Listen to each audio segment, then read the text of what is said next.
আসসালামু আলাইকুম, স্বাগত জানাচ্ছি আরটিভির মধ্যাহ্নের সংবাদে। আপনাদের সঙ্গে রয়েছে আমি মারফি রহমান।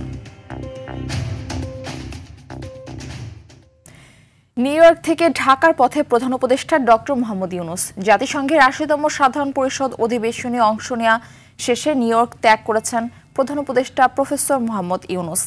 মঙ্গলবার স্থানীয় সময় রাত 11:10 তিনি নিউ ইয়র্ক ত্যাগ করেছেন বলে জানিয়েছেন deputy press secretary Abul Kalam Azad Majumdar. জাতিসংঘে নিযুক্ত বাংলাদেশের স্থায়ী প্রতিনিধি সালাউদ্দিন নোমান চৌধুরী এবং যুক্তরাষ্ট্রে বাংলাদেশের রাষ্ট্রদূত Tarique Mohammad Ariful Islam John F Kennedy বিমানবন্দরে তাকে বিদায় জানান।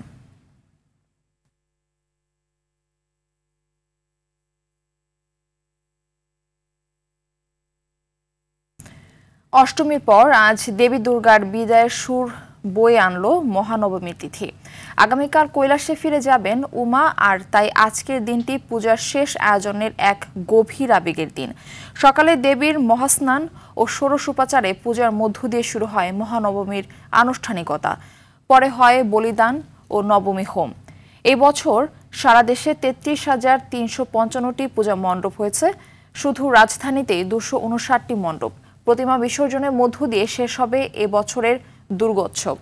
ভক্তকুলের বিশ্বাস, বিজয়া দশমী কেবল দেবীর বিদায় নয়, এটি মানুষের মন থেকে ক্রোধ, হিংসা, লালসা সহ অশুভ প্রবৃত্তি বিসর্জনের দিন। একটাই আশা, দেবী আগামী বছর আসবেন নতুন আনন্দ আর আশার আলো নিয়ে। পূজা পার্বণ করলাম, কোনো ধরনের ঘটনা ঘটে নাই, আশা করি ভবিষ্যতেও আর ঘটবে না। দুষ্টের দমন এবং সৃষ্টের পালনের জন্য মা যেন এবার আমাদের সর্বোচ্চ মঙ্গল করে যায়।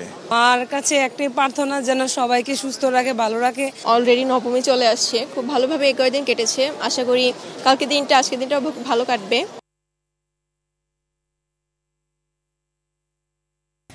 মহানবমী উদযাপনের বিষয়ে আরো খবর জানাতে ঢাকেশ্বরী মন্দির থেকে আমাদের সঙ্গে যুক্ত হচ্ছেন আমাদের সহকর্মী সাদিয়া কানিজ। সাদিয়া, আপনি সকাল থেকে ঢাকেশ্বরী মন্দিরে রয়েছেন, সকালে আপনার সাথে কথা হচ্ছিল, তো আর কি কি আনুষ্ঠানিকতা সেখানে শেষ হলো, ভক্তরা কি বলছেন জানাবেন, সেখানকার নিরাপত্তা ব্যবস্থা কেমন দেখছেন সেটাও জানাবেন।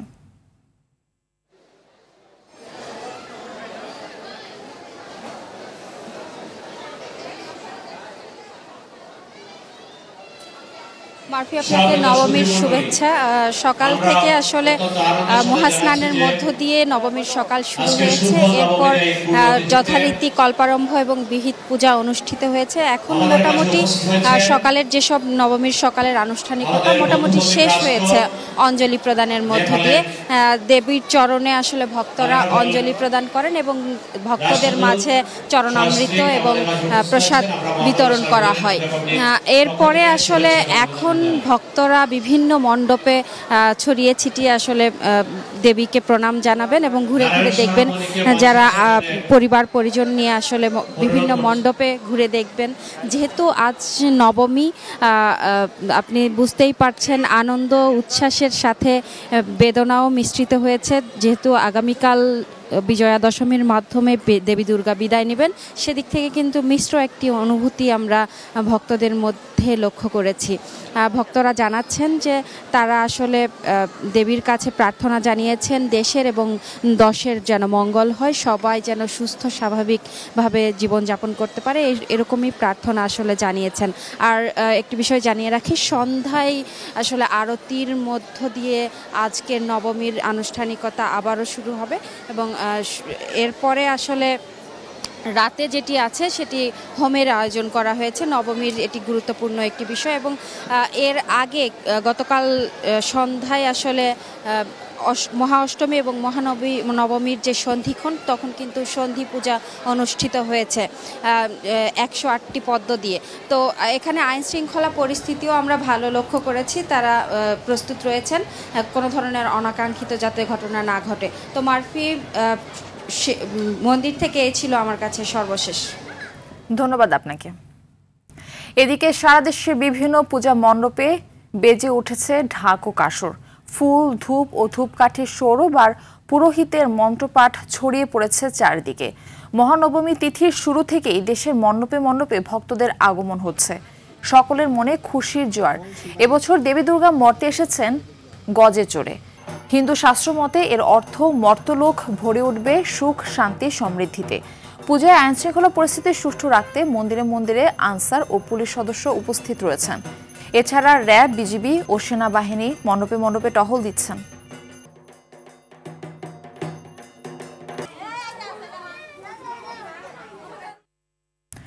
মহানবমী নিয়ে আরো জানাতে চট্টগ্রাম থেকে আমাদের সঙ্গে সরাসরি যুক্ত হচ্ছেন সহকর্মী সাইফুল মাহমুদ। সাইফুল মাহমুদ, মহানবমীতে কি কি আনুষ্ঠানিকতা এখন পর্যন্ত দেখছেন, সেখানকার আইন শৃঙ্খলা পরিস্থিতি কেমন দেখছেন, বিস্তারিত জানাবেন সব মিলিয়ে। জি মারফি, আসলে যেমনটি বলেছেন, খুবই উৎসবমুখর পরিবেশের মধ্যে দিয়ে সনাতন ধর্মাবলম্বীদের সবচেয়ে বড় উৎসব শারদীয় দুর্গাপূজা কিন্তু অনুষ্ঠিত হচ্ছে চট্টগ্রামের বিভিন্ন পূজা মণ্ডপে। আমি যদি আসলে বলে থাকি, এখানে কিন্তু সকাল থেকেই কিন্তু আসলে পুরোহিত তিনি তার যেই অনুষ্ঠানগুলো ছিল, কার্যক্রমগুলো ছিল, সেগুলি তিনি চালিয়ে যাচ্ছেন। এখনো পর্যন্ত তিনি তার কার্যক্রম কিন্তু চালাচ্ছেন এবং একই সাথে কিছুক্ষণ আগে কিন্তু যজ্ঞ হয়েছে, এখনো হবে বললেন ইনি। এবং আজকে সারাদিনে কিন্তু কোনো না কোনো পূজা ওনাদের আছে, যেহেতু আজকে নবমী এবং আগামীকাল কিন্তু আসলে দশমী, এবং এটার মধ্যে দিয়ে কিন্তু শেষ হবে তাদের যেই বড় ধর্মীয় উৎসব সেটি। তবে এখানে যারা ভক্তকুল আছে তারা কিন্তু তাদের মন খুবই খারাপ, যেহেতু আগামীকাল কিন্তু আসলে সেরকম কোনো আনুষ্ঠানিকতাও নেই এবং একই সাথে আগামীকাল এটা বিসর্জন দেবে, সেজন্য তাদের মন খুবই খারাপ। তবে আমরা দেখেছি আসলে সকাল থেকে কিন্তু ধীরে ধীরে ভক্তরা আসতে শুরু করেছে এবং ইতিমধ্যে কিন্তু বেশ কিছু ভক্ত এসেছেন। এবং এখানে যেই কয়েকজন ভক্ত এসেছে তাদেরকে জিজ্ঞেস করলাম, তারা আসলে চট্টগ্রাম শহরের যেই কয়েকটি পূজা মণ্ডপ আছে প্রতিটিতে তারা যাচ্ছেন এবং প্রতিটিতে গিয়ে তারা কিন্তু আসলে আশীর্বাদ নিচ্ছেন এবং তারা কিন্তু খুবই খুশি। চট্টগ্রামের সিটি কর্পোরেশনের 41টি ওয়ার্ডে 292টি পূজা মণ্ডপ রয়েছে এবং চট্টগ্রামের জেলার 16টি উপজেলায় কিন্তু রয়েছে 1600 মতো পূজা মণ্ডপ। প্রত্যেকটা পূজা মণ্ডপকে ঘিরে কিন্তু আইনশৃঙ্খলা রক্ষাকারী বাহিনী কিন্তু সজাগ দৃষ্টি রেখেছেন যাতে কোথাও কোনো ধরনের অপ্রীতিকর ঘটনা না ঘটে। বিশেষ করে পুলিশ, র্যাব, সেনাবাহিনী প্রত্যেকে কিন্তু আসলে খুব সতর্ক অবস্থায় আছেন এবং এই পূজা কমিটিও কিন্তু খুবই সন্তুষ্ট, যেহেতু তাদের এই পূজাটা কিন্তু আসলে এই মুহূর্তে এখনো পর্যন্ত খুব নির্বিঘ্নে সুন্দরভাবে পালিত হচ্ছে। সেই জন্য আইনশৃঙ্খলা রক্ষাকারী বাহিনীকে তারা ধন্যবাদ দিয়েছেন এবং সামনের যেই একটা দিন আছে সেই দিনটাও তারা আশা করতেন আসলে সুন্দরভাবে সুষ্ঠুভাবে তারা পালন করবেন। এবং একই সাথে আইনশৃঙ্খলা রক্ষাকারী বাহিনী কিন্তু আসলে সাদা পোশাকে কিন্তু বিভিন্ন পূজা মণ্ডপগুলিতে কিন্তু পাহারা দিচ্ছেন এবং চট্টগ্রাম সিটির মধ্যে, চট্টগ্রাম সিটির বাইরে যতগুলি পূজা মণ্ডপ রয়েছে সব প্রত্যেকটা পূজা মণ্ডপ কিন্তু সিসি ক্যামেরার আওতায় আছে যাতে কোনো ধরনের অপ্রীতিকর ঘটনা না ঘটে। তবে যারা ভক্তকুল আছে তারা কিন্তু খুবই খুশি, যেহেতু আসলে বছরের এই দিনটার জন্য তারা অপেক্ষা করে এবং একই সাথে তারা জানিয়েছেন আসলে আগামীকাল যেহেতু বিজয়া দশমী এই দিনে শেষ হবে সেজন্য তাদের মন কিন্তু অনেকে খারাপ এবং তারা আসলে বিশেষ করে যারা ভক্ত হয়েছেন সেজন্য তারা বিভিন্ন দিকে ছোটাছুটি করছেন, বিভিন্ন মণ্ডপে গিয়ে তারা কিন্তু দর্শন করছেন। ধন্যবাদ আপনাকে সাইফুল। দর্শক, এই বিষয়ে আরো জানাতে রাজশাহী থেকে আমাদের সঙ্গে যুক্ত হচ্ছেন এবার আমাদের আরেক সহকর্মী মুস্তাফিজ রকি। রাজশাহীর পূজা মণ্ডপগুলোতে নবমী উদযাপন উপলক্ষে কি কি আনুষ্ঠানিকতা সেখানে দেখছেন, দেবী দুর্গার ভক্তরা কি বলছেন, সেখানকার পরিস্থিতি কেমন, আইন শৃঙ্খলা পরিস্থিতি কেমন, বিস্তারিত জানাবেন। শারদীয় দুর্গোৎসবের আজকে চতুর্থ দিন, অর্থাৎ অষ্টমী পেরিয়ে আজকে নবমী এবং এই নবমীর মূলত সকালের দিকে যেই দেবীর মহাস্নান সেটি সম্পূর্ণ হয়েছে। এখন যেটি মহানবমীর আরও যে আনুষ্ঠানিকতা রয়েছে অর্থাৎ ষোড়শ পূজা সেটি চলমান রয়েছে। এর পরবর্তীতে যে সমস্ত মূল আনুষ্ঠানিকতা থাকে অর্থাৎ মহানবমীর সন্ধ্যার পরে অর্থাৎ মহা আরতি থাকে এবং পুজো মণ্ডপে কিন্তু দেবীর কাছে কিন্তু সে অনেকে পুষ্পাঞ্জলি দিচ্ছেন। এবং আজকে যেহেতু মহানবমীর বলতে গেলে যে মহানবমী এবং আগামীকালকে যেহেতু বিজয় দশমী, সেটির কারণে কিন্তু দেবীর যে বিদায়ের ঘণ্টা বা বিদায়ের সুর সেটি কিন্তু আসলে বেজে উঠেছে এবং এরই মধ্যে কিন্তু আমরা যতটুকু দেখেছি যে যতটা দেবী ভক্তরা হাসি খুশি রয়েছে ঠিক বেদনাটাও ততটাই রয়েছে, কারণ যেহেতু নবমীর একবার শেষ পর্যায়ে রয়েছে এই কারণে কিন্তু তারা দেবীর কাছে কাছে প্রার্থনা করছেন নিজেদের কল্যাণে। এবং এই সার্বিক পূজা মণ্ডপের যদি কথা বলি তো রাজশাহীতে মহানগরীর মধ্যে 102টি পূজা মণ্ডপ রয়েছে এবং আইন শৃঙ্খলা রক্ষাকারী বাহিনীর যারা সদস্যরা রয়েছেন তারা সতর্ক অবস্থানে রয়েছে। এখনও পর্যন্ত কোনো ধরনের রাজশাহীতে অপ্রীতিকর ঘটনা ঘটেনি, সবাই উৎসবমুখর পরিবেশ আসলে শারদীয় দুর্গোৎসব পালন করছে। তো এই ছিল আমার কাছে রাজশাহীর পূজা মণ্ডপ থেকে সর্বশেষ। ধন্যবাদ আপনাকে। পল্টন পূজা মণ্ডপে সনাতন ধর্মাবলম্বীদের সাথে শুভেচ্ছা বিনিময় শেষে কথা বলছেন বিএনপির সিনিয়র যুগ্ম মহাসচিব রুহুল কবির রিজভী। আমরা সরাসরি চলে যাচ্ছি সেখানে। হিন্দু সম্প্রদায়ের ছাত্ররা বেশি সেখানে থেকে পড়াশোনা করে। বিভাজন নেই, রাজনীতি নেই বলেই আজকে পরস্পরের মধ্যে হৃদয়ের যে সম্মিলন ঘটছে সেই সম্মিলন অসাধারণ, অতুলনীয়। কিন্তু চেষ্টা আছে, এখনো প্রচেষ্টা আছে এটাকে ভাঙার। আমরা যখন চারিদিক থেকে প্রত্যেকেই এই দুর্গা পূজাকে, এই উৎসবকে নিরাপদ এবং তারা যাতে নির্বিঘ্নে উৎসবটি উদযাপিত হয় তার জন্য আমরা যখন প্রচেষ্টা চালাচ্ছি সবাই, আমি বলবো যে দলমত নির্বিশেষেই এই আন্তরিকতা রয়েছে। কিন্তু তারপরেও পার্শ্ববর্তী দেশ থেকে বা আমাদের এই মধ্যে, এই সমাজের মধ্যে ভেতর থেকে নিজেকে লুকিয়ে রেখে নানা অন্তর্ঘাত করার প্রচেষ্টা চালিয়েছে। কিন্তু আমি বলবো এই ক্ষেত্রে সরকার এবং প্রধান রাজনৈতিক দল বিএনপি এবং তার চেয়ারম্যানের একেবারে অত্যন্ত সুনির্দিষ্ট নির্দেশনায় সারা বাংলাদেশে বিএনপির প্রতিটি মানুষ, অঙ্গ সংগঠনের প্রতিটি ছেলে মেয়ে অত্যন্ত সতর্ক দৃষ্টি রেখেছে এই পূজার।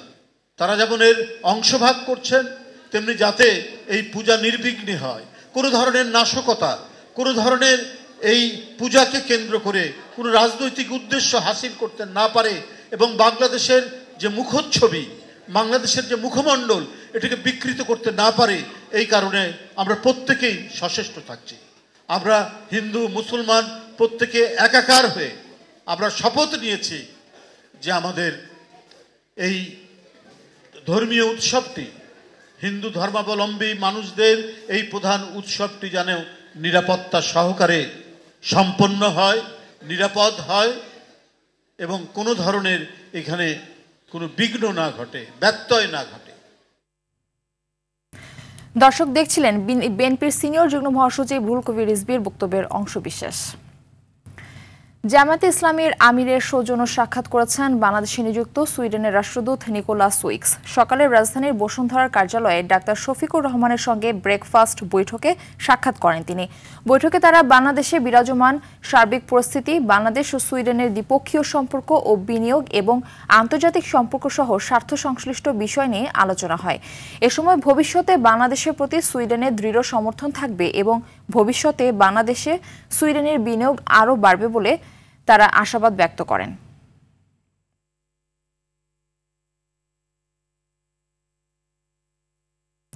খেলার খবর। শেষ পর্যন্ত বাংলাদেশ ক্রিকেট বোর্ড বিসিবির আসন্ন নির্বাচন থেকে মনোনয়ন প্রত্যাহার করে নিয়েছেন তামিম ইকবাল। এক সময় বোর্ডে সরাসরি কাজ করার আগ্রহ দেখালেও আসন্ন নির্বাচনে অংশ নিচ্ছেন না সাবেক এই অধিনায়ক। তিনি সাধারণ পরিচালক হিসেবে কাজ করতে চেয়েছিলেন, বিশেষ করে ক্রিকেট অপারেশনে মনোযোগ দিতে চেয়েছিলেন। তবে শেষমেশ তিনি সরে দাঁড়ালেন। নির্বাচনের ভোট গ্রহণ হবে আগামী 6 অক্টোবর, আর তার আগে মনোনয়ন প্রত্যাহারের শেষ তারিখ 1 অক্টোবর।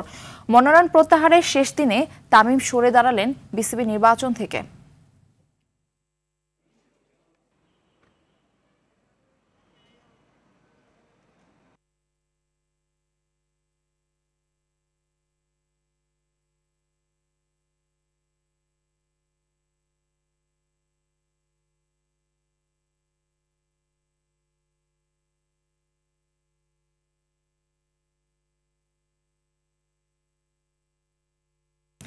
হাসপাতাল থেকে শঙ্কামুক্ত হয়ে আবারও দলের সঙ্গে যোগ দিয়েছেন মাইনর স্ট্রোক করা বাংলাদেশ নারী দলের প্রধান কোচ সারওয়ার ইমরান।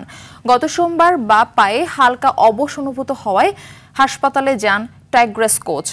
এরপর MRI করানো হলে ব্রেনে মাইনর স্ট্রোক ধরা পড়ে। সেদিন হাসপাতালে থাকলেও পরদিন শঙ্কা কাটিয়ে টিম হোটেলে ফেরেন তিনি। আগামীকাল 2 অক্টোবর বিশ্বকাপ মিশনে নামবে বাংলাদেশ নারী দল। কলম্বোতে টাইগ্রেসদের প্রতিপক্ষ পাকিস্তান। ম্যাচটি শুরু হবে বাংলাদেশ সময় বেলা 3:30টায়।